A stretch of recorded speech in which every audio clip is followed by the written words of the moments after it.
komentaryo at serbisyo publiko. Ito ang DZME 1530. Una sa kanan, ang himpilang may paninindigan.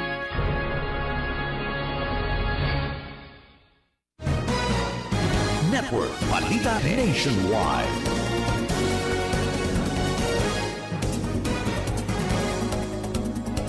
Nagbabalik po ang mga balitang good vibes. Isinusulong ni Camarines Sur Representative El Rey Villafuerte ang panukalang House Bill 8312 o Junior Citizens Act na layuning bigyan ng benepisyo ang mga bata edad 22 pababa. Sa ilalim ng panukalang batas, ang mga batang 0 to 12 years old ay magiging otomatikong saklaw ng National Health Insurance Program. Layunin ng Junior Citizens Act na tiyakin na lalaki ng maayos ang mga bata na itinuturing din bilang junior citizens. Ang mga junior citizen na mula sa pamilya na may taunang kita at hindi lalagpas ng 250,000 pesos ay bibigyan ng libreng medical at dental check-up pati na rin ng laboratory services sa mga health facility ng gobyerno. 20% na discount ang ibibigay kung sakaling sa pribadong ospital o clinic nais magpatingin ng mga ito. Magbibigay din ng libreng bakuna ang Department of Health sa mga mahihirap na junior citizens. Igagawa din sa mga ito ang 20% na diskwento at VAT exemption sa mga gamot, gatas at admission fee sa mga sinahan at iba pang entertainment facility, maging sa libing at burol kung sakaling may pumanaw. Network Balita Nationwide. Tumaas ng 6 na puntos ang performance at satisfaction rating ni House Speaker Ferdinand Martin Romualdez batay sa survey na sinagawa ng Okta Research ngayong taon.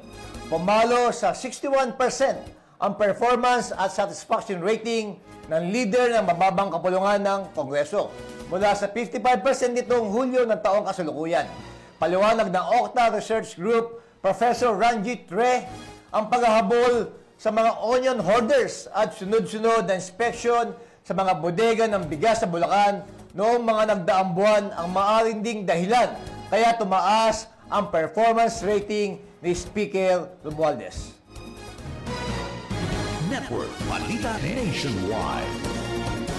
Lumagda ang 4Blade Philippines Incorporated, may-ari ng Propel Me Application at Credit Access Philippines Financing o yung tinatawag na One Puhunan ng Memorandum of Agreement upang tugunan ang financial challenges na kinakaharap ng mga Filipino seafarers. Isa sa mabigat na alalahanin ng ating mga kababayang marino ay ang paghihintay ng kanilang next assignment. Kaugnay nito ay unti-unti na rin ang pagkaubos ng itinabing pera o savings. Kaya naman target ng Propel Me at One Puhunan na solusyonan ang problema sa pamamagitan ng pagpapalawig ng credit financing sa mga kababayang marino sa buong mundo gamit ang Propel Me mobile app. Sa naturang app, maaaring makapag-loan ang mga seafarers ng dobleng halaga ng kanilang buwanang sahod at maaaring iproseso online na may minimal requirements lamang.